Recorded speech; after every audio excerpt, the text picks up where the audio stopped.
here anyway. And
yes. We'll be back in.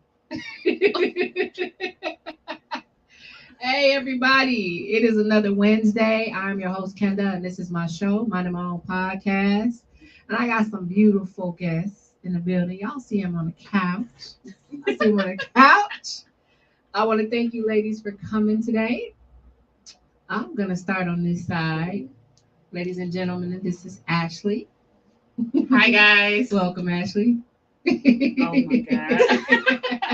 And this is Brittny. Y'all seen her before. She's been on the show a few times. Great to be back. Yes, thanks for coming. Thanks for having me again. Of course, anytime. I dragged my friend here with me this time. Yes.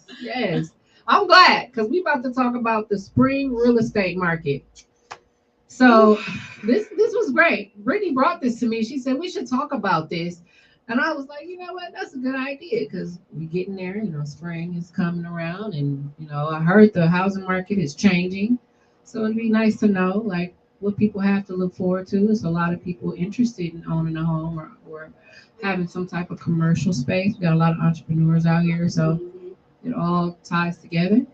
So let's start. Who wants to go first? Tell your story about everything that got you into real estate and, you know, why it's your passion. Let's start with Ashley. Oh, my gosh. Ashley said don't do that to real her. estate. You heard Brittany's story. They already know. Oh, Lord. Okay, we are here. Yes. I started as a mortgage loan officer. I don't want to say when I started, then it comes with like age and all of that. But Wells Fargo Home Mortgage. no, I did not work at Wells Fargo. That was our competitor. Okay. No, I'm sorry. I did. But I did. I started as a loan officer with Home Equity Lines of Credit. Okay. From there, I relocated out to the Dallas, Texas area. Definitely more traffic, bigger city.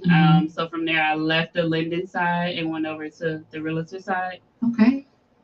Did some running there. I still hold my realtor license out in Texas. But like you guys said, the spring market is definitely picking up here. So I just was thinking, how do I get back home? Yeah. I got my real estate license here, and it's the struggle trying to get back and forth doing a realtor here and a realtor in Texas. It's too much. Yeah.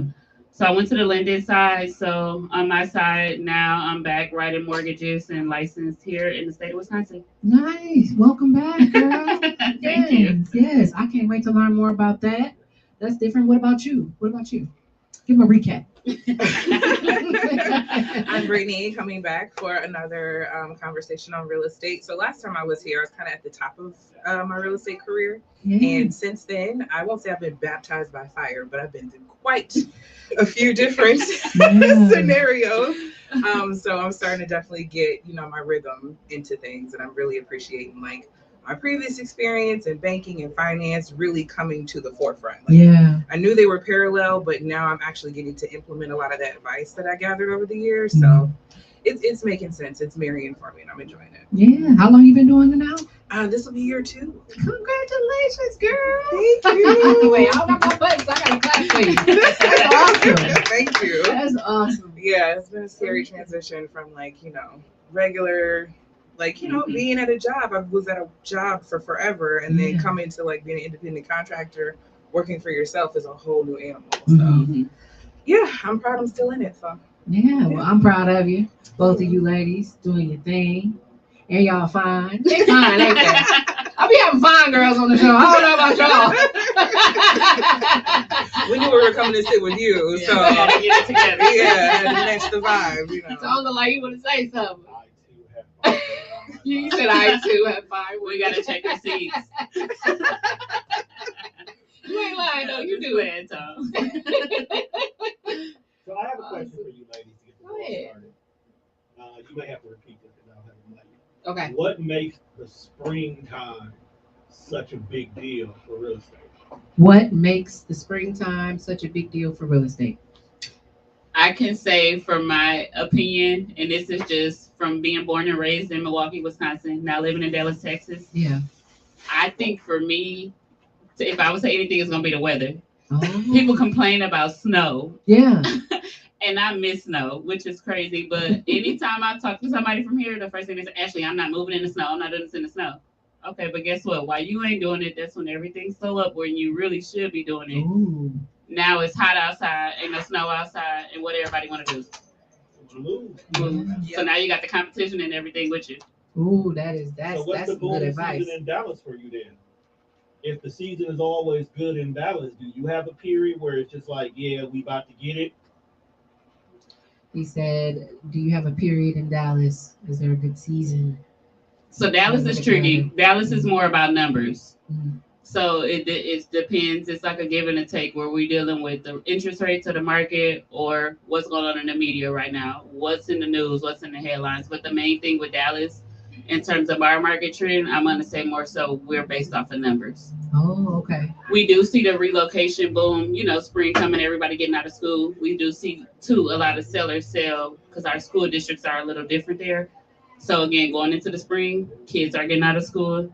People are going into moving because they know now, okay, my kid is going into middle school or elementary and I want them in this school district. Okay. Relocation people, same thing. School is about to end. Now I'm ready to get me and my family and get out of here before the summer and get my kids adjusted before school starts again. Okay.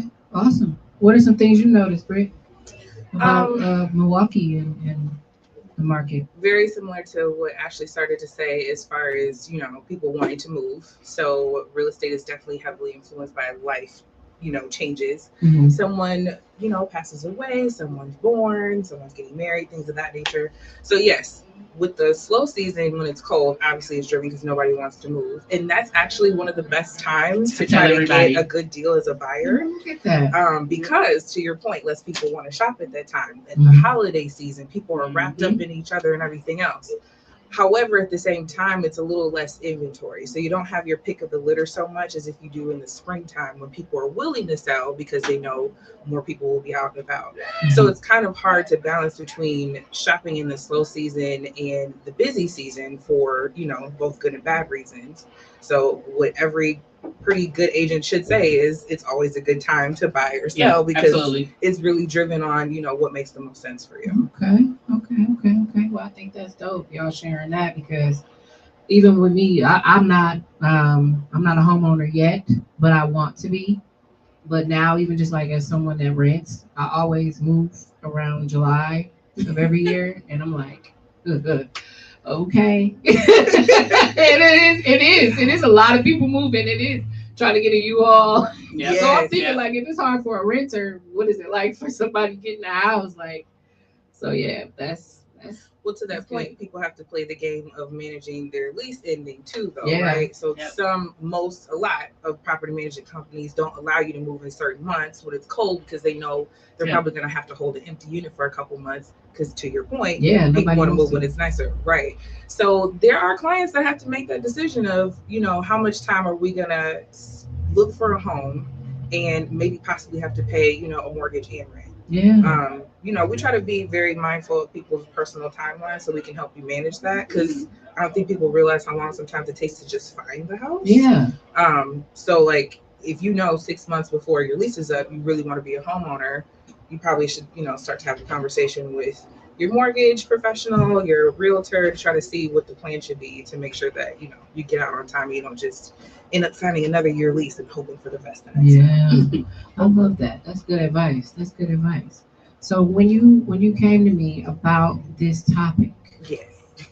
what were some of the top things that you felt would be the most important to educate people on? What do you think, Ashley? No, I think a lot of people should just be willing to ask the questions. Mm, People feel like they have to know more than they do, and that's the whole reason we got our licenses. Like, yeah. not to say that we won't educate you in the process, but that's why we're into this. That's why we're passionate about it, because we went to the point of studying the information, getting licensed behind it, taking, personal risk in our career and everything that we have on the line to be able to service you in that regard. So if you know people that are in those professional spots, you should trust them to have your best interest at heart, and just be willing to be vulnerable and say, like, I don't know what this means. I don't know anything about this process, because we have plans for that. I have a whole buyer consultation, a whole guide that you can get to look at before we even talk. So I try to be mindful of the fact that even though I've done this before, you probably haven't. So I think that's important for people to know. It's okay to be vulnerable. What are some of the biggest mistakes that first time home buyers make? Education.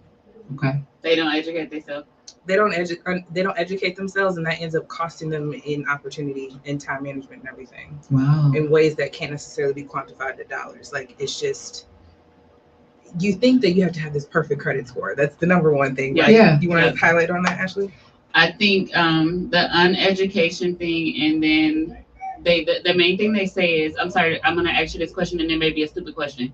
It's not. We Never. do this We every do. day. So I think they get so caught up in their head to where it's like, damn, I want to ask Brittany a question, but I don't want it to be a stupid question. It's not a stupid question. And I get so many people that are like, Ashley, my credit score is terrible. You'll put a credit, and I'm like, okay, what's perfect? The perfect person may think too, like, oh wait, am I perfect? At what point? But I think it goes back to like education, to where it's like a quick phone call, even if it's just like, okay, Brittany, or hey, Ashley, I just want some questions. We're not gonna pressure you into anything. We'll educate you on everything, but when it comes to like credit score and money, people are so worried about it. It's resources out here. I think it's just really honestly just sitting back and saying, okay, I'm going to take the time to really speak to these ladies and see what's available. Yeah. Do you guys partner with any like organizations that help people get a home? Like, it's been a while, but I remember like WIDA being huge, and like I know there's like I don't even know if this stuff exists anymore. This is how I used to do loan modifications Oh, for yeah. U.S. Bank. So I know a little bit of lingo when it comes to mortgages and housing and things. I don't know if they still got this stuff. So WIDA and like HUD and all that stuff. Like, so you partner to help people with that too, or? So on the broker side, yeah, we do our WIDA loans in house. Okay. And another thing though, outside of WIDA, like the grants, the resources, the negotiation skills that come from the realtor, it's so much money. I'm not gonna say it's so much money on the table, but there's money that can be put in this pot. Okay. So people see this big number, and it's like, don't get scared by the number on the pot. Let us know what you got, what we need to do, and now this is your number, but this is what we can put in the pot to help bring that number down. I love it. Okay. I love that. And then, additionally, I love it. if we don't have a plan of action right away, we have a plan, like a blueprint of what to do going forward. So, okay, this is where you're at right now. This is what you need to do to be in the best spot 6 months from now, a year from now. We have clients that we're working with long term too. So it doesn't always have to be, you have to have everything together and ready to go. Like, you want to work with us so that we get you the best plan so that you're in the best position when you are ready to go. And a delay is not a denial. I keep telling everybody, just because it may not happen right now, and it may not be your timing right now. Take the time that you need to get everything in place, and there you go. Yes. Now, what about people who, because this is what I want to do eventually. I don't want to just buy a house. I watch a lot of those home remodel shows, and they will get your ass beat up and all type of shit. They be like, no, buy this crappy house and then turn it into how you want it to be. What about that? Like, what kind of advice can you give people who see these houses in foreclosure? Because we got some houses in the city that are like, ooh, I can't believe they selling that. But they be for sale. Yeah. And I would rather someone own it and make it something beautiful, because then it helps contribute to a better community, the value and the property value, the way that the community goes up. That's great for us, right? So what about someone who wants to do something like that? They want to take a home. They don't want to keep it the way it is, but they want to look at other options to make it their own. How do they go about that? Have y'all had that happen? Yeah, and you may tell me, Brittany, if I'm overstepping because I don't know the zoning guidelines here. But I can tell you what I get from the investors that I speak with here. And Brittany, you're gonna have to jump in on this one. Okay. They don't want the HUD homes. They don't. And this is where education come in. And I tell everybody, if I don't know, I'm gonna be honest with you. I don't know, but I educate myself to learn it. Yeah. I start looking more into it. It's so many rules behind it. If you buy in a city-owned home, Okay. the contractors have to be HUD certified. This has to be done. That has to be done. To where, yeah, you probably gonna find a HUD home for like $10,000-$15,000. But what's on the back street of this? Yeah. What do I have to do to meet these guidelines? And some of these industrial buildings, which will be amazing for like entrepreneurs right now, you can't do any modifications to that building. So it's the fine print that come with these buildings. Wow. And I start looking more into it, and that's what I'm saying. I know Brittany go more in the streets more here, Yeah. so she'll know too. But it's like, wait, it's a lot of fine print with a lot of these buildings, and it kind of screws us over too. Because, like you said, we want to see everything develop, but if y'all putting these, I don't know how you can go about, probably getting it rezoning or requesting it. That may be, that's something we can look into. Above my pay grade. It's all right, but it's I don't know. There's two scenarios because to your point, if you do buy a city property, it is going to be cheaper, and they have what's called a scope of work on it. So the city has already determined this property needs this amount of work at this price that they think is the estimate. And you have to not only qualify for the purchase price of the house, but you have to qualify for the scope of work amount. So the house could be like $10,000, but the scope of work might be $324,900. Yeah. Mm-hmm. So truthfully, fine print. Yeah. So, and then they put a timeline on it too. Like you have to get this done in a year. So there are programs, and it has to be owner occupied, right? Okay, let me shut up. There are programs. I was getting to. I'm trying to highlight. Okay, I'm sorry. Okay. There are programs for people who live around those areas where those houses are, where they can apply and they can get like grants if they buy the house and they're willing to take that on. Wow. To Ashley's point, it's harder to find people, that have those qualifications with that kind of cash, but it is an option. Yeah. Or the second scenario is that, to your point, you get a home that's not falling in, right? Or if you're renting somewhere and you can take some time to do it, you look at the long game of it. To your point is, if I buy this house here, I'm looking at the area. Is the area growing, as far as businesses and things that are around it? Yeah. Is it worth investing this in the future for like a 10-year picture, not something that necessarily satisfies me right now? So to your point, you could buy something that isn't necessarily up to date, up to code, yes, right, but not necessarily up to date. Get renovations done and make it a forever thing, or maybe something that you capitalize on selling 10 years from now. Yeah. So it kind of just depends on what your long game picture is going to look like. Okay. I've been noticing like on King Drive, the Bronzeville area they coming up. Yeah. You can just see the houses are doing a thing. Like they really are increasing the business over there. Yes. I'm like, damn, I could live over here. Right? You start to see it. Like you can see the vision that they're doing. It's like, this looks really good. So that's great for our community. And I know it's people that want to do that. They want to buy houses and they want to fix them up and they want to give people more options. The rental market in Milwaukee, horrible right now. Like, it's horrible right now. Depending on who you ask.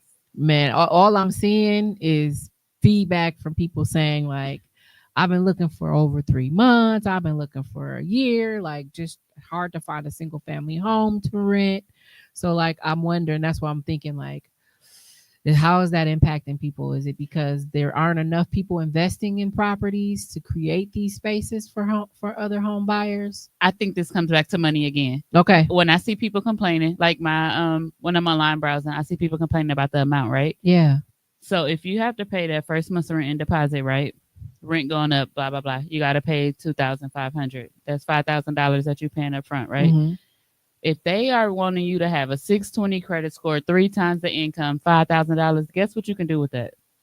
Get a house. Buy a house. Like Tell I'm 'em. trying to tell everybody. Tell them. You know everything you're doing for that man or that woman, that landlord. At the end of the day, that was your house right there. Okay. Tell I don't them. want to do this. I don't do that. You just did it. You Yeah. know, like, and it may be the small things, and people worry about the small things, but it's like I know for sure you met the income at this point.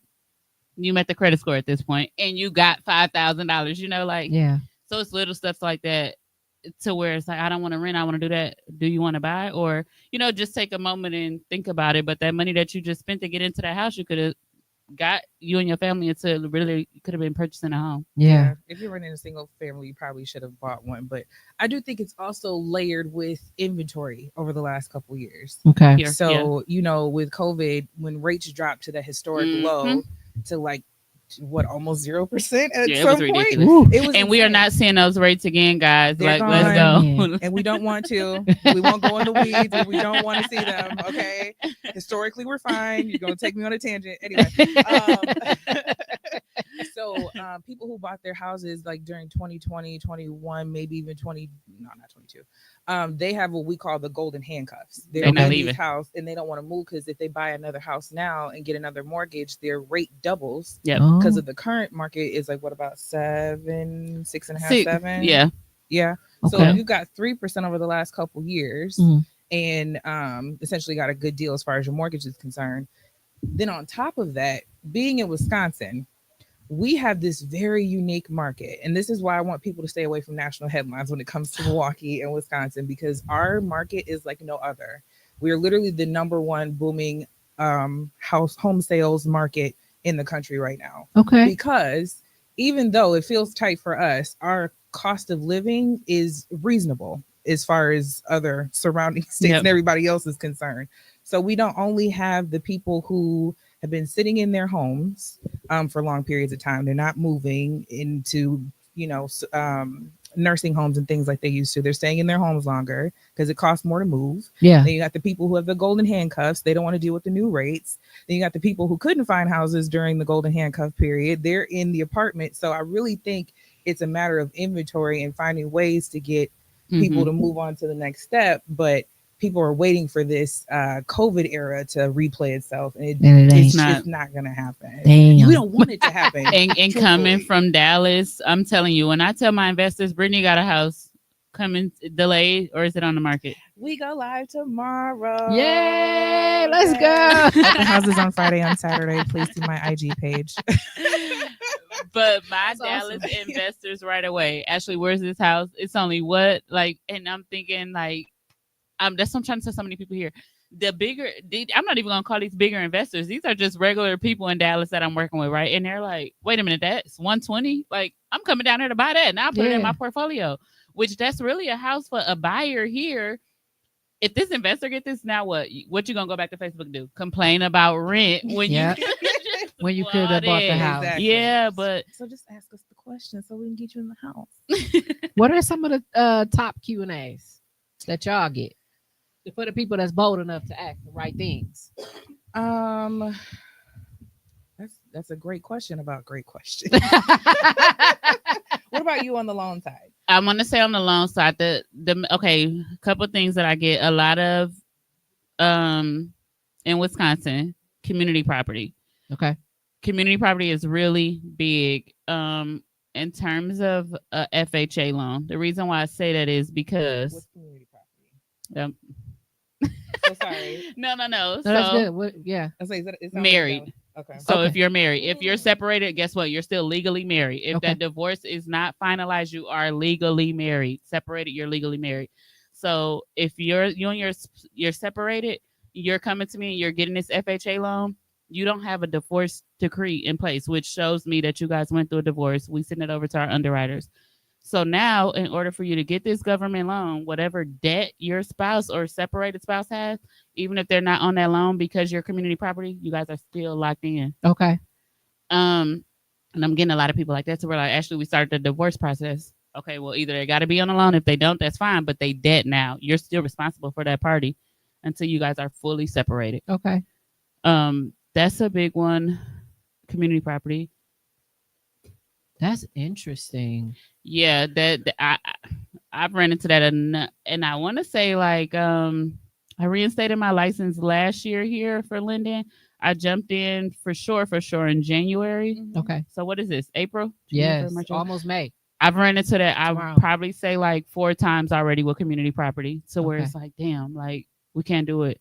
Or, wait till the divorce is final, come back to me, and then we can do it. But even like people like that, like Brittny said, now we gotta wait, but we got a plan in place of what you need to do next. What was another one? People often ask me about down payment assistance. Okay. And that's the thing. Yeah. Oh, yeah. Yeah. And there's so many different versions of it. Okay. But I truly believe in staying in my lane and being best at what I do. So when it comes to that, I will say like I just said, great resources. They're going to be grants. You should talk to my friend Ashley so she can give you a breakdown because some people know, surface information, and I don't want to give out the wrong information. Like you just had a situation where some agents were having a conversation about helping, a client of ours, and surprise, they were just talking about down payment assistance in general, and then they just spit out WIDA. That probably could be a fit, but because Ashley, specializes in that, I'm going to leave that to her. Yeah. So it's like, I make it a point to let you know that it's not going to be just me and you. We have a community. We're going to be working on a team. Like I partner with partners to make sure that you're properly supported. Yeah, I love that. Yeah. That's a good way to express that to them.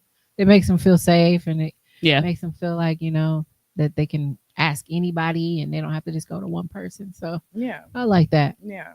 I think we're pretty good at bouncing off of each other too. Like we keep a tight niche. Like we tell everybody coming into this, like the 3 of us is on the table. We tell them like, look, we're stuck in this until we get to closing. Yes. If you tell me something, I'm telling Brittny. We keep all communication, because if we lose communication somewhere, you don't get to closing. Who you gonna blame? One of us. So where it's like, no, we communicated this. Everybody knew everything. So we keep so everybody is on one accord through everything. Yeah, that's perfect. Yeah. What should someone have in place before they reach out to you? What are some of the things they should have together? Any paperwork? They need to come down there with anything, or nothing. I need you to be committed. Mm-hmm. I need you to be honest. Yeah. And even when it's hard to be honest, I feel like I'm pretty good at looking at people and seeing when they're not saying what they're thinking and like pulling it out of them. Like, I see the wheels turning up there. Like, what's going on? So I really try to make it a point to make it a safe space. Mm-hmm. But I can't be any more service to you than you allow me to be. Mm-hmm. So if you hold something back, to Ashley's point, there's no stupid questions. Yeah. No stupid thoughts. And y'all gonna find out anyway. I was about to say the loan officer. When I became a loan officer, literally, that was one thing I learned in training. A loan officer will know more about you than your doctor. You can get away with lying to your doctor. With that loan officer, once I pull your credit report, your whole life is coming back. It's like, coming. Yeah. So even if you didn't tell me, bankruptcy is one that they won't tell me about. It comes back, oh, I forgot to tell you, I filed bankruptcy chapter 7, to where it's like, okay, you did this. Did you do a foreclosure? No, I didn't do it. Then it comes back, what is this on the credit report? Oh, I forgot to tell you about. We see it all. Yeah. Like, we're gonna see it. So just and then it's more embarrassing because now I have to tell you about you. Yeah. Come on now. Now I'm questioning everything on here. Like, wait a minute, is this even true? Is this true? Like, just tell us. Just tell us. Y'all heard her. Yeah. Don't play with them. Yeah. Can buyers make their offers more competitive? Yes. And okay. It's so much fun. Don't want to give away all the juice, but what I will say is it does matter who your agent is and how they conduct themselves, because it's not just about numbers and paper and houses and competition. It's about relationships too. Yeah, and absolutely. I fully believe in creating that relationship with the listing side once you decide that you want to put in an offer, because the truth of the matter is, now you don't only have your team as a buyer, you have now another team on the other side that we have to cooperate with for like a 30 to 45 day period. So you want it to be a delightful experience for all sides, right?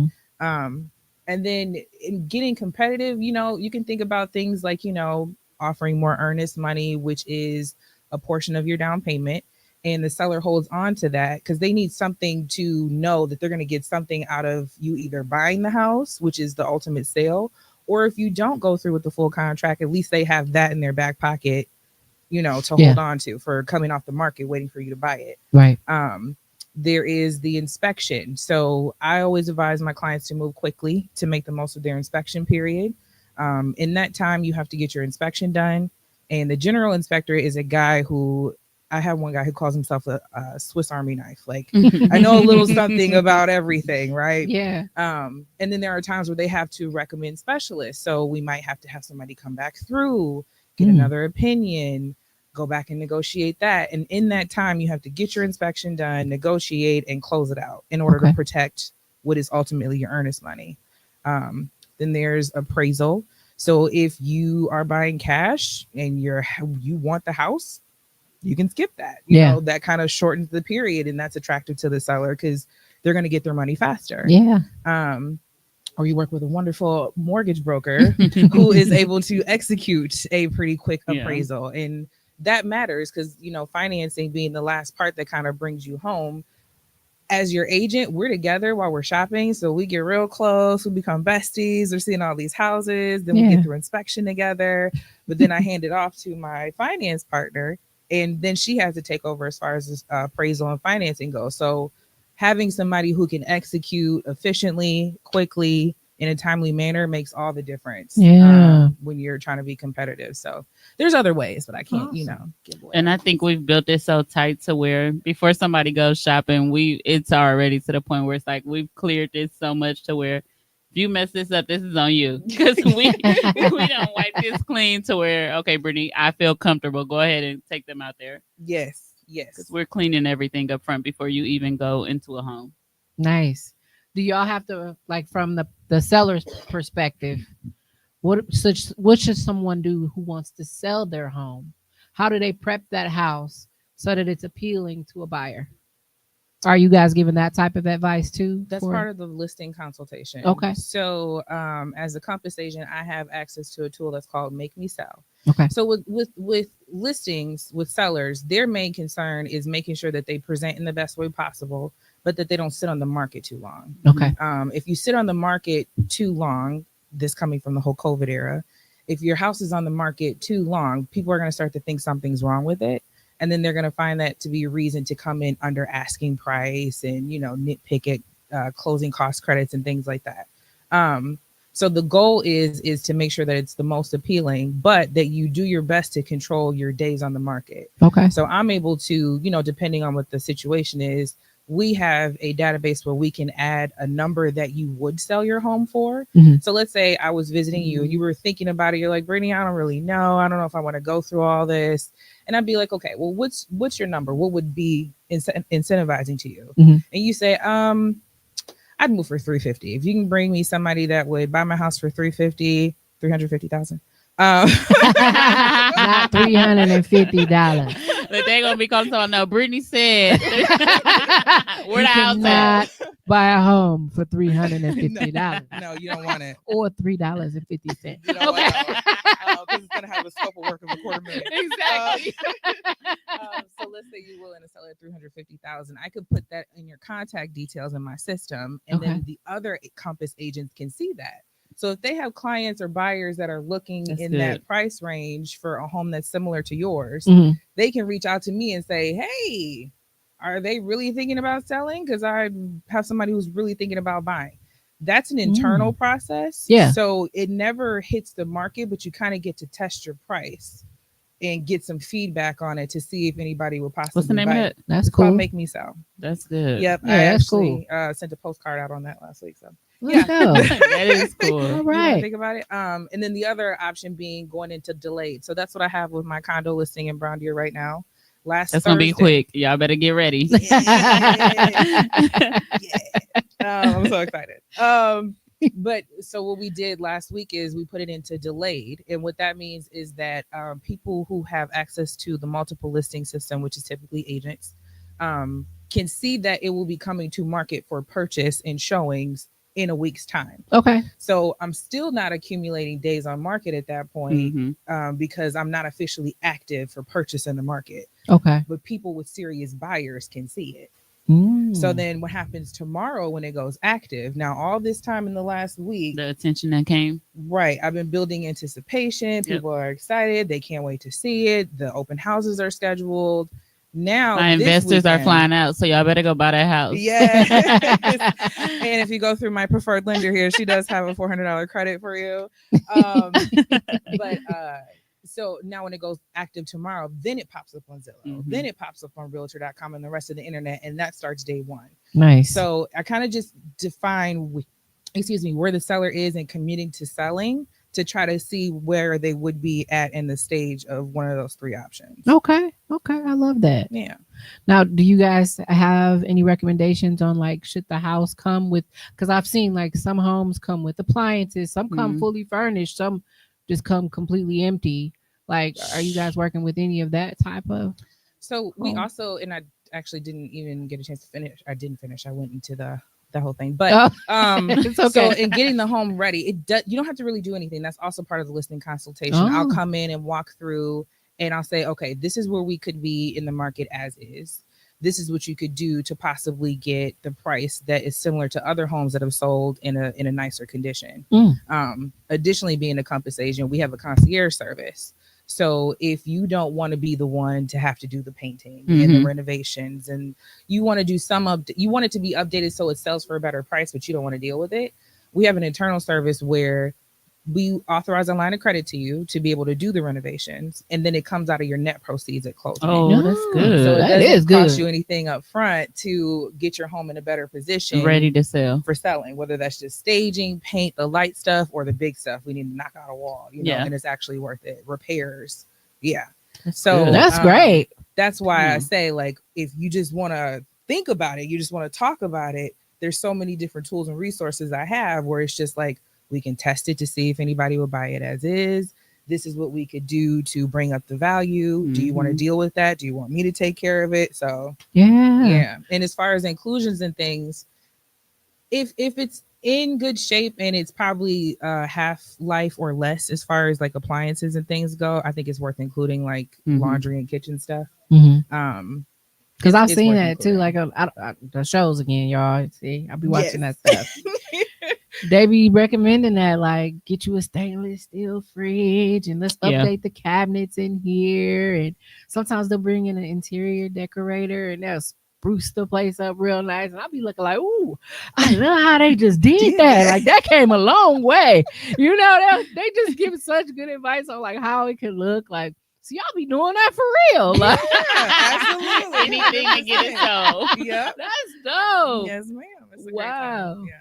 Wow. Yeah, I see a lot of people trying to move out of state, relocate, and they want to sell their house. And so, they're wondering, like, how do I go about doing this? Can they simultaneously be looking for a house in another state, getting approved for that also while selling the property that they have now? It will have to be. Go ahead. This is me. Okay, so like if someone here was selling and then Brittny calls me like, okay, I got a client who wants to relocate to Texas. The family is going to sell here. In Texas, on my end, I will have a contingency in place, but I think it will probably be something too where we would have to work out, be realistic with it. I mean, I've had relocation clients come from, I had one in specific who's ringing the bell because she stayed in a hotel for a week. Wow. It was not supposed to happen like that. She was literally supposed to come close, go back home, get her baby, get her family, and come back. But she sold in Vegas, and then the next day she flew out to Dallas to get everything closed there. Okay. So I'm assuming, I mean, we put it on they'll go on the market here. That'll probably be a part of the listing agreement, how they want to do it. Because some may want it to where we don't want to buy in Dallas, in which we can put an offer in Dallas, but letting this offer know until that house sells, this won't go through. So we are banking on this offer based off of that sale in Wisconsin. Okay. Yeah. So she's talking about a home sale contingency. They do it in The state contingencies. too. Okay, cool.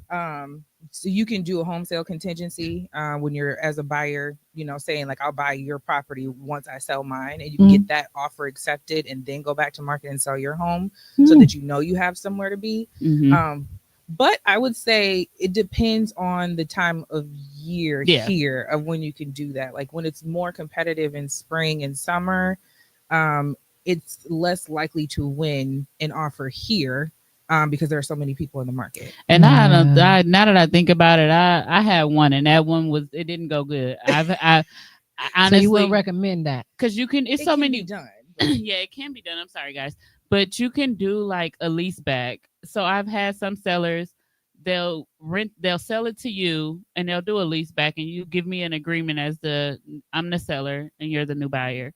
And I tell you, okay, I'm going to sell you the home, but can I stay here 2 weeks later? I'll pay you 2 weeks of rent, and then I'll figure everything out. So it's so many workarounds because I feel like with that contingency, the one that I had, everybody in the transaction at one point, they had a breakdown because it was so much that you're dealing with at once. To where some even the Airbnbs now that's a new thing. So you're not staying in a hotel for a week. Yeah. But so many different workarounds once you do that first sale to get that second purchase. But then that kind of comes back to it too. So, on my team with Horizon Homes, we've helped the client. We literally just did that for them. I showed them the house in Hartford. They have their home and they're not on a timeline to move. Well, kind of. She's pregnant, but they wanted to find the house without putting theirs on the market. And I don't remember if I don't think they had a home sale contingency. They didn't because they weren't on the market. Okay. So they went and put an offer in and bought their house in Hartford. And then we, in the meantime, had their home in the Make Me Sell system. Mm-hmm. So, there were leads like it was my sales manager's clients. So his Make Me Sell price came up in my buyer client's collection. And I was like, oh, okay, this might actually work for you. So we kind of are working a back deal in the meantime. But again, they're not in the market, not accumulating days on market. Yep. And they're not taking the risk of having to balance the two, but still kind of getting a little taste of what it's going to be like to sell the home. So it kind of just depends on like how you set it up. You could do the home sale contingency. You could kind of go with a semi-delayed plan and do one part first. Mm-hmm. But it kind of just depends on what works best for them. So there's a strategy behind all these. Because generational wealth like y'all just playing came chess. to my mind. I just thought about it. Don't sell that house, lease that house. And now that's generational wealth. Like, I was it's so many different options in it. Some people, they like I said, if the rent covers the mortgage, they'll say, all right, let's lease it out and I'm going to go buy the other one. Now I don't have any debt on this because my rent covering it. Wow. So that's where it's like, just pick up the phone and talk to somebody. See, this why we'll just do this. And you could do, and then you could. And so many options. I'm learning a lot. I hope y'all paying attention. What do you got? We got Vinny up here. He said, period. If they read I'm sorry. If they need a cleaning service. If they need a cleaning service, I'm here. Oh, what about that? What about people? That's a good look. You just gave me a question. Vinny inbox me. I collect vendors all the time. Mm-hmm. So there are times where we use cleaners to like clean out a property. Like for example, when this condo came to me, it wasn't as beautiful as it is now. Needed somebody to come in. Yeah, they did a fantastic job, and they had a team clean it out, and then another team came in and painted it, did some few repairs and stuff. But we absolutely do use teams to help clean because especially during the springtime, sometimes our go-tos are busy. Yeah. We have our favorite partners and sometimes they're busy. So I would absolutely love to have your contact information. So, make sure you drop that, Vinny. Mm-hmm. Make sure you drop that. Because that's great. That's great information because some people don't want to clean up the house. They just want to get all their personal belongings out and they don't want to do nothing else with it. They just want to move on. Exactly. So y'all have like partnerships or contracts that y'all create with these different services, like independent contracts. Like for example, if you did talk to Vinny, what would that look like for him? Is just having a conversation or referring him to someone? Yeah, I do a little scrubbing to make sure you actually do what you say you do. And I can't just blindly send you to, to somebody else. Brittny sent Vinny over here. He ain't even clean this out. I came back. Let me know if you're getting started or if it's been 25 years. I'm willing to work with everybody, right? I gotta know where to put you. Yeah. But for me, the reward is just partnership, like relationship building. Like, I feel like legally we can't put a price on having referrals and stuff like that between vendors. I know for sure you and I can't have any kickbacks. That's illegal. Yeah. Very illegal. No. But we ain't even playing.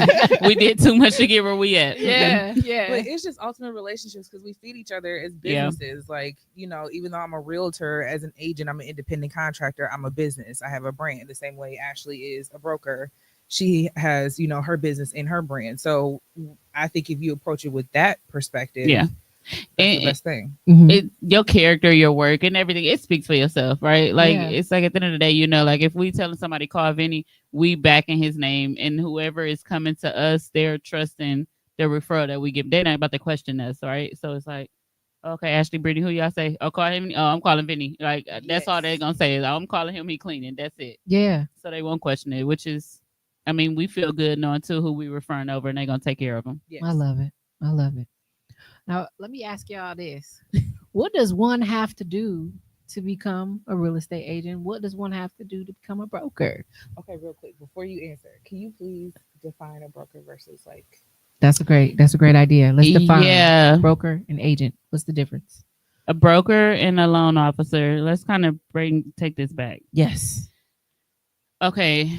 Typically, you got a couple of different things here. So when you go to a loan officer, if you go into a bank, that loan officer more than likely is registered. And what I mean by that is I started as a registered loan officer, so it's nothing wrong with it.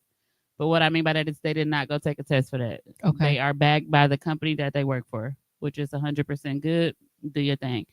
Okay. That company may have overlays. And what I mean by that is you may call me and say, Ashley, well, they said I need a 700 credit score to get a house. No, you don't. What that means is that bank or that company has their overlay off of what FHA, Fannie, Freddie, and these are on the back end of the loan. And I don't want to go too deep into it because I don't want to confuse anybody. But that bigger bank, they can have their own rules in place on top of the rules that are just strict guidelines. On the broker line, now we can go and we can shop the secondary market. We've went and we've taken the test. We've had to pass this national test, take a background check, credit check, all this and that. And we now have investors. I don't want to call them investors on the secondary market, but we have different products and I'm talking about a number of different products available. People say every day, oh, you need a 580 to get an FHA loan. No, you don't. You need a 500 credit score and 20% down. But the thing about that is once you look at the 20% down, it's like, do it make sense? Use that money, build your credit score back up. Yeah. But we have so many different options available to where now it's like we're a broker. We're following exactly what FHA says. Somebody come ask me something, I'm going to FHA website. Whatever they tell me, that's all I'm following. I don't have an overlay. That registered loan officer or that bank, they're going to have an overlay because guess what Chase want to do? They're going to protect their money. Right. The brokers are as well, but Chase for sure, they've built their name. They want to do this. They work a 9 to 5. Your broker is working every day. If somebody called me right now, I'm going to go in the hallway, open up my laptop, not to say it like that, but whenever you're up and moving around, I'm up and moving around. You can call my phone versus a 9 to 5 Monday through Friday. Hell, that house probably gonna be under contract when y'all come back on Monday. So it's different things that work for different people, but I think it just all comes down to education, right? And I'm like I said, I started in the bank. I got a loan officer that I work with in Dallas in the bank, and I love her to death. But she know how adamant I am. I know how your schedule is, and I can't play about my clients, the house. Their money is so much wrapped into it. Yeah. But your broker, ultimately, a broker is gonna be able to make more moves than a loan officer, a registered loan officer, any day because we have way more unlimited processes and resources or products and resources available. Wow. So for someone that wants to do what you're doing right now, how do they go about it? Like, what would be the first step to take? This is the full transparency. Education is the key. I think people miss that. Yeah. Especially on the lending side, like now, it's been so much learning involved in this to where it's like, damn, I really do know this. Like some days I'll be on the phone with Brittny and I'm like, wait, I'm having a blind moment right now. You be like, damn, I've been doing this long. And then you go back to where you started to where you really got to start and learn this stuff. This is not the business to get in and you don't want to continue to educate yourself. Right. It changes every day. Yeah. So I remember just being writing home equity lines of credit, which this is a whole nother different world where you can get equity out of your property. At that time, I did not see this becoming the future. Like now you really doing this and doing all that. But I said to say I started at the bank. I allowed them to teach me. I did the training and then I went to go take my test and still not to this day. If it's a class available that I can get on, I'm jumping on Zoom. You do it. Like, I don't give a care what nobody say. I'm gonna go learn it because I ain't finna be the one they saying, "Oh, Ashley screwed me over." This and no, y'all ain't throwing that back on me. Y'all ain't doing that. I like how you said that though, because Yeah. it is something that you have to keep educating yourself Yep. on, because the market keeps changing. Yep. Things keep changing. The bank rules, all that stuff Every day. keeps changing. Is anything changing with Trump being in office? I'm curious to know, because I mean, I know my business is impacted. I'm trying to get my Shein order still. Oh, no, seriously though. No, seriously. Hey, that's a complaint I've been hearing a lot. No, yeah. but yeah. Yeah. Yeah, I don't know. I honestly this yeah. Yeah. I remember we was literally like, what is going on right now? Like, Yeah. Yeah. So it does matter who our politicians are in control So in order to impact the market for housing. It does matter who's up there. it does not. Quite, it doesn't. Oh, I personally don't feel it does, because like I said, real estate isn't really relative to I'm trying to be careful here. I know that's To politics like that. Like, it's relative to the market Mhm. in a way. Because you hear conversations about rates all the time. The Fed announces a rate decrease, they expect their mortgage to go down, and it doesn't quite react the same way. No. Okay. So there is some distance between the market and real estate, even though they're kind of running next to each other. But like I said at the beginning, real estate is determined by people's life changes. So it kind of really doesn't matter who's in charge of what, where. Now it can influence the activity of whether there's more buyers or more sellers. Absolutely. But it's going to happen regardless. Yeah. Okay. Yep. And that's the thing. Yep. So it kind of really just depends on what volume on which side. But we are living in a world right now, though, and I can feel it in our communities where the dollar is just the value is just going down. Like, That's why it's scary. Yeah. If we don't do what we need to do now, if these opportunities were in Dallas, the grants that are here, and I'm just like, when I learned about the grant, I'm like, okay, wait a minute. They go to closing, they sign this paperwork, and that XYZ amount of dollars is forgiven that same day. Yeah. What? Yeah, what program is that again? If we had it's just like stuff like that. Like, wait a minute, do people know this available? Right. No, they don't. That's the thing. Ain't no way. I'm like, so I tell a buyer in a minute, if this was in Dallas, well, I'm calling all my buyers in Dallas right now. Go apply for this. We got to go get this. Like, it's the opportunities in there, and the scary thing is, like you said, the value of the dollar gonna keep going up.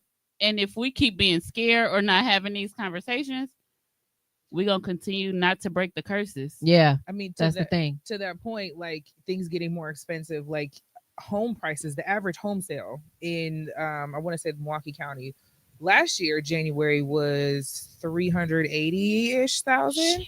Damn. Now, this past January, it was 406. Oh my God. So it's like... Yes, so like you can easily just tack people on like getting G-Wags for that. Tell them to chill on the G-Wag and just get you the do house. a house. Yep. Get the house. Because that G-Wagon payment gonna be your mortgage payment. Period. Yeah. I was watching a video today, and it was a girl saying she was paying like 19 something, almost $2,000 a month for her car. And that probably ain't even insurance. Nope, that ain't even with insurance. You can have it, baby. Congratulations, girl. No. Like, priorities, people. But not only that, get that house, build that equity in your home, use that equity in your home, go buy your car then. Yeah. If your car, it's so many different options to, like, I just tell everybody, just start with that one home. Even if it's social media has killed starter homes. I don't know why. It is okay to start somewhere. Yeah, in a smaller house. Golly, like, and work your way up. Yeah, nobody want to start. No, like what? Yeah. I mean, I think I don't know. I think people, I don't know. I feel like it's both sides. Like, you kind of hear people. I think I hear people talking about starter homes as far as what we call house hacking.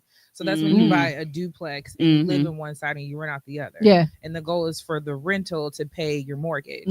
that is an excellent way for Mhm. anybody to start with real estate. That's what I want to do. Because even Especially Ashley, with the duplexes here. Yeah. you have there's an ability for you to build in that rental income as Yep. part of the income and getting the mortgage. So Yeah. it's like you Yeah. don't necessarily have to have all the money for the mortgage itself. Your future rental can pay for you buying the house now and then pay the mortgage as you're living in it. So then you're living there essentially almost free. Yep. Yeah. And then you stay there for like what, 2 to 5 years. And build if you're some single, equity. get you a roommate and have them pay for the one of them rooms. Now that's Mhm. more income. Yes. Ashley always breaking something down Yes. and like finding some more money. That's all We always, no, for real. Find the money that everybody it's there. It's We there. just gotta look at it from a different way. And Milwaukee has such a unique market for house hacking. Like it's really underappreciated here. I feel like they kind of messed up the whole Airbnb vibes though. Like They should. you think they Yeah. They should.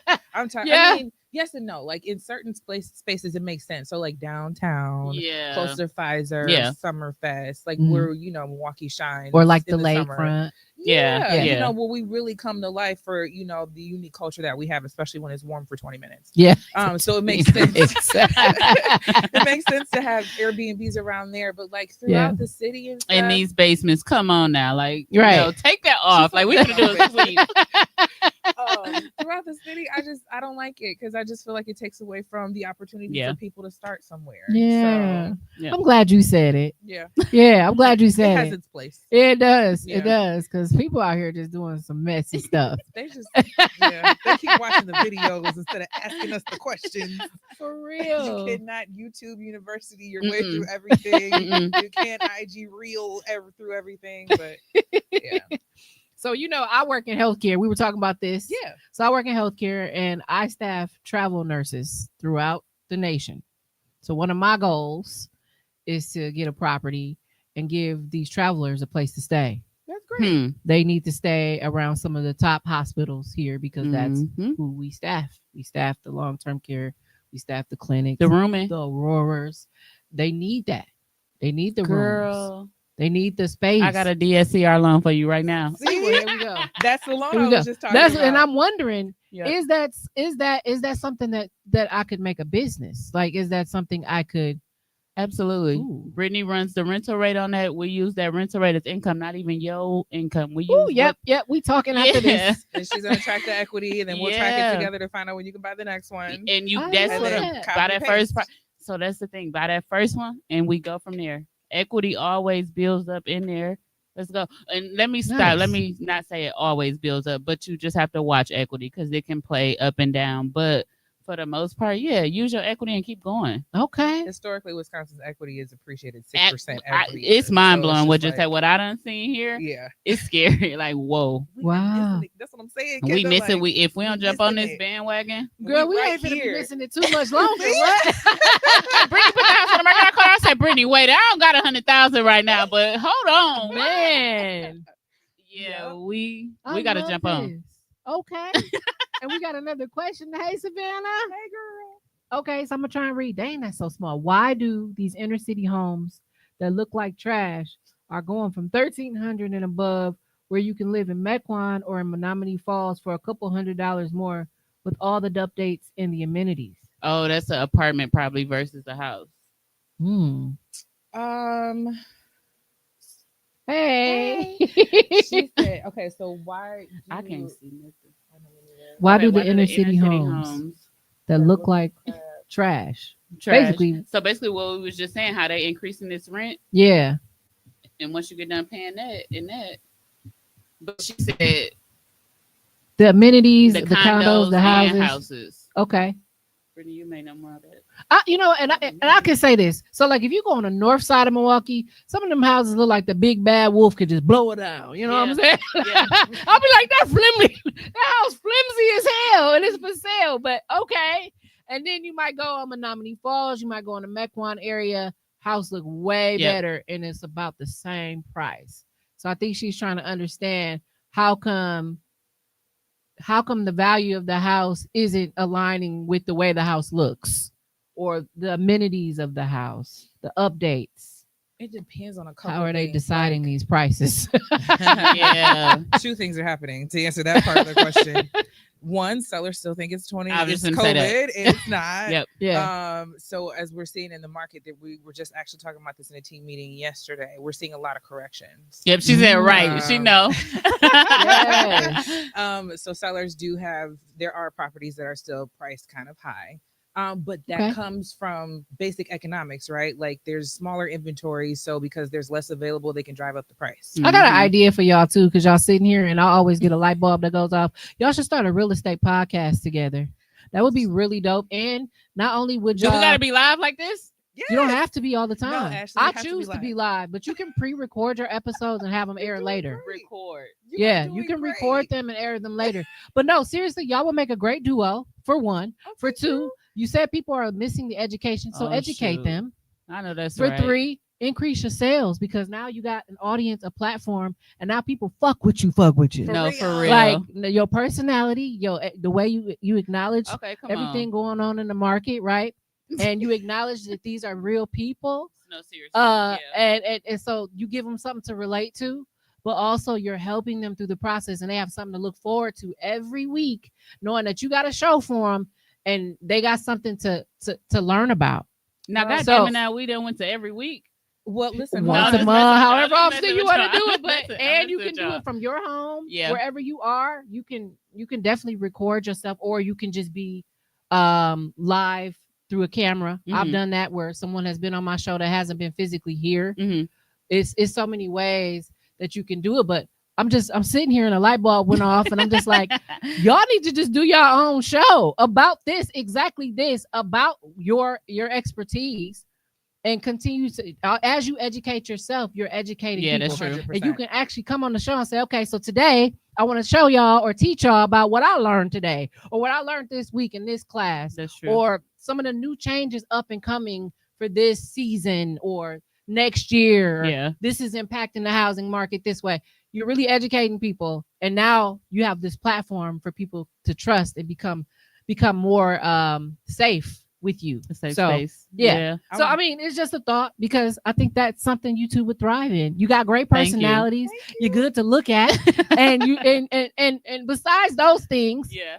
you know what the fuck's going on. Yeah. And you're smart at what you do. You're strategic, and you're passionate about it. Yeah. So why not? Oh shit. Oh, we should do it. You should All definitely right. do it. I actually was going to talk to you about it after, Well, there because you I go. actually have Talk to something who? in the works. And now apparently we're going to get married about this. So yeah, we'll come back to that. But yeah. Savannah, to finish answer your question, sometimes it's just about, I'm having a hard time picturing exactly what you're thinking about, but the example I'm thinking about is like Bayview versus Mequon. Similar price points, but you see the value differently. Yeah. Mhm. And in Bayview, that market is really hot, really competitive right now, because they have all of this original character. Yep. So like in the last Mm. few years, as you know, with new construction, you do a lot of that Yeah. in Texas. It doesn't necessarily get cookie cutter, but you kind of come in new construction and you know what to expect. You're going to Yep. probably see the grayish walls and the LVP flooring and, you know, the things. Yeah. Which is great to have new, Yeah. right, as far as the long-term picture goes, as long as the inspection clears.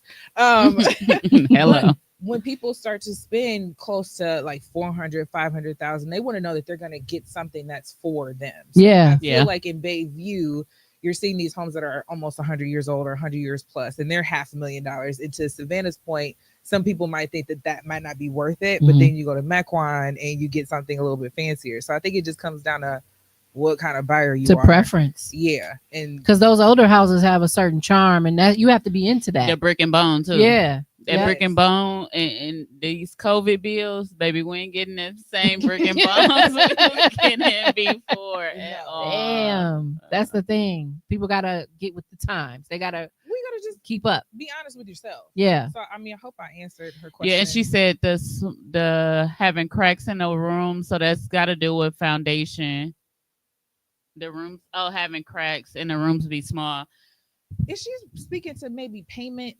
Because She's saying she said 1,300 and then like a so. That's what she was saying. Like they want $1,300 in Menominee Falls, and then they'll want $1,300. It'll be on the north side of Milwaukee. The north side of Milwaukee will want $1,300. So that's why I was saying, is she comparing a house to an apartment? Because in Menominee Falls, can you get a house for $1,300? For no, rent? and I think I want to say she's comparing payment, which comes to the point of, Sometimes it's not about the house or the price point. It can be, correct me if I'm wrong, Ashley, it can be about, what your qualifications and your credit profile looks like. I think she's talking about renting though. Okay. Are you talking about renting, Savannah, or are you talking about owning a home? Payment. Or are you, yeah. Because a $1,300 payment for rent, that's not so great, something that's not so great in Milwaukee, but you could probably own a nice condo for that. But it's probably going to be smaller, right? Like in Milwaukee, if you're paying $1,300, you're probably getting a little bit more square footage, but it's not the cutest. It's not a date, right? But you get more space. Where Germantown, a fully updated renting. I have a fully updated renting. Oh, a rental, a fully updated rental. In Germantown, a fully updated rental. But in Milwaukee, you probably don't get a fully updated rental. It might just be. I wonder if the size. It might be a size. I think that's what I'm thinking too, because I know just for me coming back and forth and what I've been seeing, and again, this is not for me being in the streets every day, but I'm noticing like that Mequon. What's the other one, you guys? By Bayshore. Whitefish Bay. Start with an F. Fox Point. Okay. So but that $1,300 for them is an apartment. It's not a house. Yeah, and it's probably a 1-bedroom. And they updated. Yeah, they nice. They got the amenities right, but it's not a single family house. Yeah. That's what I'm noticing. And then I do see the $1,300 house, and I think it's just going with the dollar at this point. The owner sees where the opportunity is there to increase it, and they just do it. If it's allowing it based off of what's going on in terms of quote unquote comps in the area, I mean, it could be like this house ain't shit, but the comps are helping support that $1,300 rent. Unfortunately, wow. I hope you got that, honey, and that makes some sense. Otherwise, if not, you can definitely talk to the girls later, and they can help look into it for you if that'll help. But that was a good question. Thank you. Real good question. Yeah, I'll be wondering that too. Like, damn, this house look like. Yeah. You're so silly. And then some of them look a little tougher to blow down. If you know what I mean. Yeah. And comps will help you. Comps can make or break you. Yeah. But it could be the trashiest house on the block. But guess what? If them comps support that house, baby, you can't. They got it around them to support them. Yeah. That's the fucked up part about it, you know. She said it come with the territory. It come with it, yeah. That's the crazy thing. Yeah, that was a good question. I know a lot of people are wondering that, especially renters. I just hear the complaints like, how come they can't even update the cabinets and it costs this or because they're rentals. Yeah, they only gonna do the bare minimum because they ain't gotta live there. Right. It just gotta pass it's just gotta be livable, and they ain't gonna do something unless they gotta do it. Well, it's gotta be one of the two. It's like and on top of that, if you've been there for a while, they're just increasing because they can. To Ashley's point, they're not gonna do renovations, but you almost don't want them to at the same time because then once they're done, they probably gonna double your rent. They definitely don't. Because give them a reason. Value says at now I can get this because the quality is now this. So it's just like. That's where the scary thing is going because gentrification is happening if people don't see it. And what that means is like you can drive down the block, like you just said on MLK, how you seeing that change in Brownsville. Pay attention to neighborhoods now. You're going to start seeing them old houses, but them new houses coming in. Them new houses are coming with a bigger value. Which is going to impact everybody. That whole area. Yeah. And the prices are going to start going up. It's going to start going up. So you got to get it while you can. Get it while you can. Because gentrification is going to happen. Wow. What she says, thank you. My apologies. I'm all over the place. I'm taking out my hair and trying to talk and text at the same time. That's pure talent right there. Yeah. Pure talent. We know. We get your pain. Well, this is great. I really love this. Talking to you ladies. This has helped me a lot. Good. Y'all done really. I came with questions. I did. I said, let me make sure I know what to ask. So this is great. Let me ask you something else. What would actually, you know what? Let me ask this one. What would you say makes a neighborhood a hidden gem? Can I answer that? That feels illegal. Did you say it's illegal? Yeah. Really? So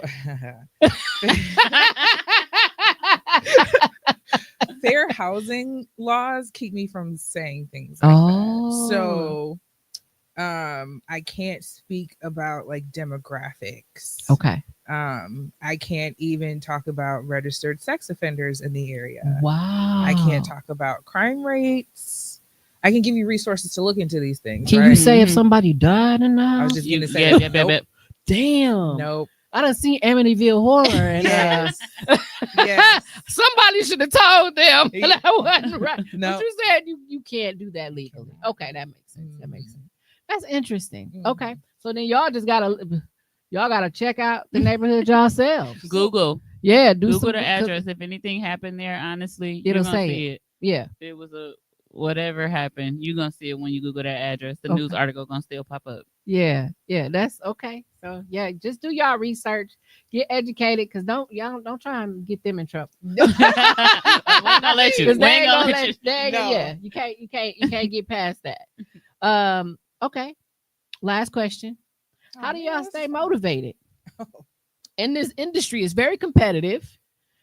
You know, and earlier you was talking about how it's been up and down. You know, how do you keep waking up every day saying, I'm going to do it again and go sell a house? I know. What type of faith you got to have to do that? That's the big word. That is the biggest word that I have been hanging on to since 2023 September when I left banking. It is truly faith. It is so much faith. Faith. She like that's faith just in God, it. Faith in me, faith in the purpose, faith in the process. Even in the spaces where things fall apart. I actually had that for the first time. I had my first deal fall apart, and I was just like, "What?" But you know, truthfully, it depends on what you take from it. Like, was this an opportunity for me to learn how to be better the next time? Because with some clients that I have now, they're getting ready to close next week. And I started with them in January. And it was like we went through 3 different offers and they loved the house every single time. And then we didn't get it or it didn't work out. But I realized that I was getting better at writing their offers. I was getting better at understanding the market that they were interested in. And I found new ways to be better for my next set of clients. Yeah. So if you just look at it as like true conditioning for a commitment that you hold near and dear to your heart, all of it is worth getting through every single time, no matter how ugly it gets in the middle. Wow. See, I love that. That's inspiring. I love that. What about you, girl? I'm gonna say my faith too. I just think what's for you, nobody or nothing can block what's for you. Preach. I ignore the noise. I mean, I tell Brittny all the time, I keep a monotone. I have learned in this business to ignore everything around me, like, and just keep going. I'm not getting caught up in it. Yes. Literally, go. Keep your sanity. Keep your sanity. Yeah. You gotta fight for it. Yeah. Because I mean, even just sales in general, that's a tough thing. That's the thing. Yeah. You can't. I don't want to say you can't chase money in the business, but if you get caught up in chasing that sale, that's what this is gonna be. Yeah. I don't look at it as sales to where it's like you just get up every day and it's like, this is what I'm supposed to be doing. Yeah. Well, see, to me, that's how you know this is meant for you. Yeah. This is you. This is your lane. Yeah, I can't look at it like money. I'm telling you, like the blessing and the faith, like the whole me will be like, damn, Ashley, this where you at right now? Because some days I was just telling my friend on the way to a showing with Brittny earlier today. I'm on the phone with her and I'm like, if somebody would have told me this was it right here, I would have been like, nah, y'all lying. You know? And I was like, oh yeah, I can't. I just ignore everything and keep going. Like I know at the end of the day, like I'm gonna keep my faith, keep my affirmations, and everything gonna work itself out. And I am quick to tell somebody in a minute, if I'm not the person for you to work with, go, baby, because it's peaceful over here. We gonna do what we gotta do over here. See, that's what I'm talking about. That's what I'm talking about. So that's what it takes. Yes, ma'am. Okay, yeah, because some people probably get like, they think like, okay, selling a house is similar to selling a car, but it's. What do you think? Car sales is the main thing. You better not. You see the hard faces. I'm offended. Some people do think that though. They do. They think really that they're similar. As door openers. Yeah, I think social media and TV brought that, but this is a real crime, baby. She said it's a real crime, and they find out it ain't. This ain't that edited social media that y'all or that TV Netflix. This ain't that. It ain't that. See, I love this though. This puts in perspective. People need to respect what you do. Yeah. Tell them, say, respect my name. They do respect my name. Okay, thank you. I'm working hard out here. You see the virtual open houses? Tune in. Oh man, I love it. I love it. I done see you too when you post. You be driving some far ass distances. I'll be like, damn, she done went halfway across Wisconsin. She gonna sell that house. She better. Literally in the middle of the state. I was like, where am I? Pittsville. Okay, well, I guess that's where we going come today. on, yeah. And she loved it. Great. Exactly. Right, where the Pittsville? You said? Pittsville. It's Damn. an hour and a half north of the Dells. Wow. So you go to the Dells and then you go further north. It's literally like right in the middle. Damn, I don't of think the I ever been that far. What's she ever. doing out there? She right. I don't want to tell her. She's a lake manager. So Okay. it just made sense as far as like her commute across the states between Minnesota, Wisconsin, and Illinois. Enjoy. Oh. I hope that house give her so much joy. It does. Hell no. You know what? That's a great thing too. Is like it's fun. It's cool to see how people match make to the kind of houses they like. Mhm. You know, like Yep. you really kind of learn a lot about a person when you're helping them find a house. So you learn about their style and stuff. Yeah. So yeah, that's a really cool experience too. I love it. Yeah. I love it, girl. You keep going. Thank you. You're doing your thing. We see you. Yeah. And it is so nice to meet you and understand what you do and how to get there. Mhm. Like, cause girl, I think that's great. Thank Like, you. Yeah, that's a different road. Some Yeah. people probably don't know they can do that, you know. Mhm. I had only one other person on the show that talked about real estate, and she wasn't a licensed real estate agent. She did it some other kind of way, and she was talking about classes that she does, and she was like, you don't actually have to have a license. And I was like, really? Hold on. So this yep, bring it full circle. Hold on. Wholesaler. She Bring said it full circle. agent, then I was about to say, well, Wholesaler. agent, realtor. Yes. Yeah. So there is there's 3 levels. I'll do 3. There's wholesaler. Well, I shouldn't say levels, but there's wholesaler, real estate agent, and realtor. Mhm. A wholesaler is like a middleman. So they get the property and they essentially get it for cheap. Those are the people that when you hear it on the radio, oh, we'll buy your house for cash. And they offer I'll you be saying that a lot. Yeah, they are going to offer you like half of what it's worth. And that works for people who have homes that maybe not be appealing to the market or they need to move fast, whatever. Okay. So the wholesaler gets the contract to purchase it. And then before the closing, they need to sell it to somebody else. And then they get a profit off of what they sell it for versus what they bought it for. Okay. So they never really take full ownership of the house. They just find the contract to purchase to sell to somebody else to actually finish closing. Okay. Real estate agent is the person who gets licensed. They sell homes. But a realtor is somebody who is a part of an association, a professional association, and we're held to an ethical standard. Okay. So yes, technically a real estate agent and a realtor are both agents, but being a realtor, you just have a little bit more accountability as far as that association goes. Thanks for clarifying that. Because I think people don't know at all. That's good to know. I mean, we wouldn't expect them to, but Yeah. that's part of talking to us. Yeah. And, finding out all that fun stuff. So. Yeah. See, I would want to work with you because you got your shit together. I want to make sure you keep yours together. Yeah. You went the extra mile to say, hey, I want to take more responsibility for your experience. Yes. So that makes me trust you more because you did that. You didn't just say, okay, I'm gonna just take this and right. Like, let me go the extra mile to assure them that I'm here for them and I'm going to be responsible in the process. So that's what that tells me. Yes, ma'am. That's what that tells. Same with you. You went and got your license. Yeah, that tells me that. Did she have anything else to say? Nope. Okay. Thanks, Savannah, again. Thanks, Vinny, for tapping in with us here on Minding My Own Podcast. This has been a great time with you ladies. Anything else y'all want to add? Anything else they need to know? Y'all want to give y'all social media or anywhere they can reach you if they're interested? Brittny, you always do that. Throw it up to me. I am on social media. Instagram, _Ashley. And from there, I have a link that'll get you everywhere you need to be with me. Nice. Thank you, honey. Same, on Instagram. It's BRITTNYKEYS.realtor. And then I also have a link in my bio for all of my contact information. Awesome. Awesome. Y'all got it. Make sure you write it down. Or you can play this episode back on my YouTube channel. Everything is on the screen at the bottom. This is how you get a hold of me. This is how you can access any episode.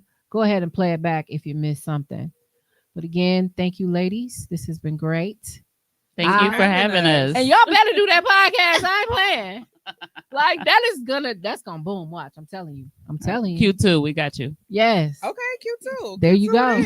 Y'all be looking for it. And Tone over there peeping around the corner like, let me be your producer. Yes.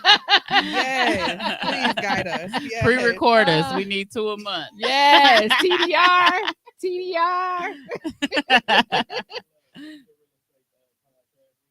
Yes. Perfect. See? There Amen. we go. Okay. See? There we go. I knew it was a need. It works y'all gonna be the way one out of every time. Yes, it's meant for y'all. So yeah. All right. So I will not see y'all again until next week, Wednesday. And we're gonna be on a whole nother topic with a new set of guests. So I appreciate everybody's support for tapping in tonight. And we will see you next time. That is cool. That was fun. Wasn't it fun? See, I told you you'd be all right. No, you are amazing with this. And you do it though.